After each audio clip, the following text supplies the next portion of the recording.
dislocations we now experience, there also exists an extraordinary opportunity to form for the first time in history a truly global society carried by the principle of interdependence. And if we act wisely and with vision, I think we can look back to all this turmoil as the birth pangs. Have before us the opportunity to forge for ourselves and for future generations a new world order, a world where the rule of law, not the law of the jungle, governs the conduct of nations. When we are successful, and we will be, we have a real chance at this new world order, an order in which a credible United Nations can use its peacekeeping role to fulfill the promise and vision of the UN's founders. Some of them urged President Bill Clinton in 1997 to go to war with Iraq. 9/11 made their case for a new world order based on the predominance of American power and the superiority of American values. And after 1989, President Bush said, and it's a phrase that I often use myself, that we needed a new world order, and instead it looks like we got a lot of disorder. And we still, and after 9/11, we've been more sensitive to the disorder. All these new challenges are bringing together about the biggest restructuring we have ever seen, not just of the global economy, but of the global order as a whole. I suggest that the countries that are going to succeed are those that combine flexibility, free trade, open markets, with proper stewardship of the environment and investment in education, infrastructure and innovation. And the question for us is how we meet and master all these challenges to ensure that Britain enhances its competitiveness in the process and realizes what I believe is our destiny of success in this new world order. So, in conclusion, ladies and gentlemen, a new world is emerging. It is a new world order with significantly different and radically new challenges for the future. You and I grew up in is gone. And maybe it's gone forever if we don't wake up now. McCain said last night, was anybody stunned by, I want to buy up all the bad mortgages so there would be no foreclosures? As outrageous as that was, bad news for you, gang. That's already in the bailout bill. Believe it or not, Paulson can do that. He doesn't have to even ask you anymore. There is a global meltdown coming. It is a global depression, and one world currency and one world financial system is the end game. China said last week they want one global currency. France said yesterday or the day before that they want one world order, a new world order, at the end of this event. 2 nights ago, the government used $900 billion of your money to give loans to businesses and guarantee those loans. Did they even ask you? That's your money. Last night, for the first time, the interest rate was cut globally. In this new world, such dangerous currents have swept along faster than our efforts to contain them. And that is why we cannot afford to be divided. No one nation, no matter how large or powerful, can defeat such challenges alone. None of us can deny these threats or escape responsibility in meeting them. Will law ever become a reality in America? Some fear any nuclear, biological, or chemical attack on U.S. territory might trigger just that. And as KSLA News 12's Jeff Farrell discovered, the clergy would help the government with potentially their biggest problem, us. Goodman. In a barely noticed development last week, the Army stationed an active unit inside the United States. The Infantry Division's 1st Brigade team is back from Iraq, now training for domestic operations under the control of U.S. Army North, the Army service component of Northern Command. The unit will serve as an on-call federal response for large-scale emergencies and disasters. It's being called the Consequence Management Response Force, CCMRF, or CSMRF for short.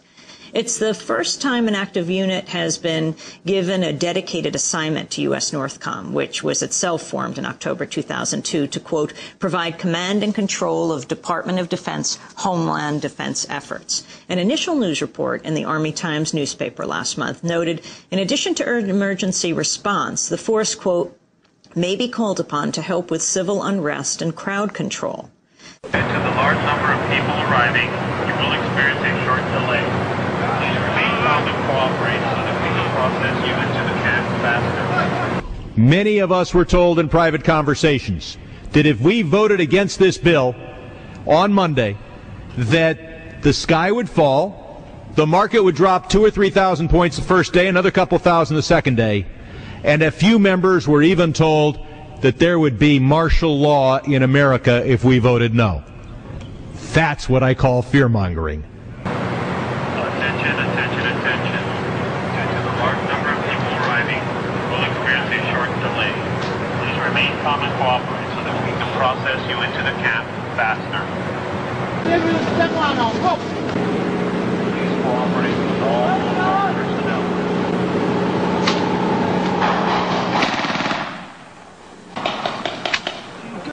The PS3 frenzy turns violent in Southern California. The much-hyped PlayStation 3 video game console goes on sale at midnight tonight. And overnight, those long lines led to a fight at a local retailer. And now it's time. It's crunch time. And this is going to go on indefinitely for 5 or 10 years. Oh, man. The crime is just going to explode. I know it is, but there's not much you can do about it. I mean, they laid this thing out, and they're doing what they want to do, and we have to stand by and hope to survive. Can you imagine Chicago and New York where there's total gun bans? What the crime, it's already, 20 murders a week or something in Chicago. Can you imagine? I mean, thank God I'm at least in Texas where people try to steal, they get killed. Well, I think in all major cities it'll be a problem. Those people who live in major cities should be well armed and know how to use their weapons to defend their home. I don't think people should go walking the streets with them, but you may have to do that in time, but just to defend your family. And those are things you just have to do. Well, we I need to see your commanding officer. I need to see your commanding officer right now.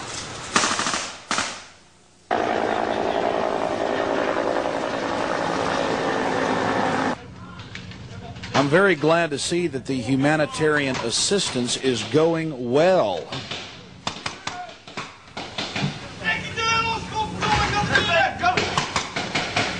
Across this country, this is the agenda I have set before my fellow prisoners, and the same standards of clarity and candor must now be applied to my opponent.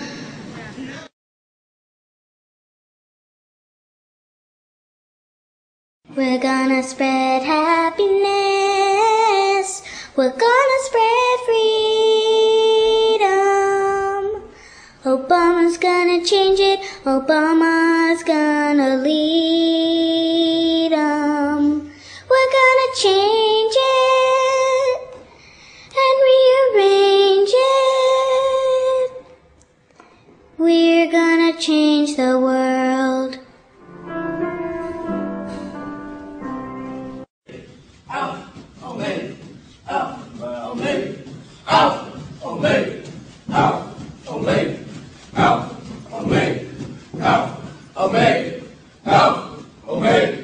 You are the instruments that God is going to use to bring about universal change. And that is why Barack has captured the youth.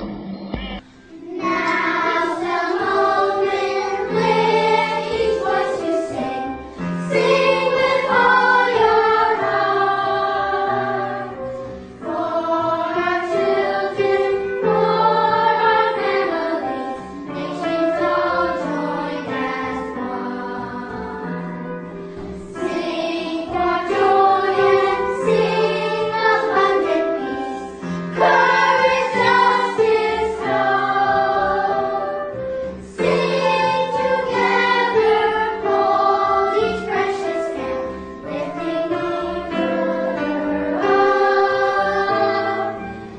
And he has involved young people in a political process that they didn't care anything about.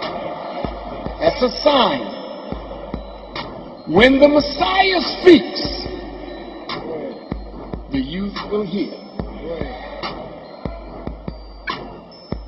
And the Messiah is absolute. But the burdens of global citizenship continue to bind us together. A change of leadership in Washington will not lift this burden. In this new century, Americans and Europeans alike will be required to do more, not less. Partnership and cooperation among nations is not a choice. It is the only way, the one way, to protect our common security and advance our common humanity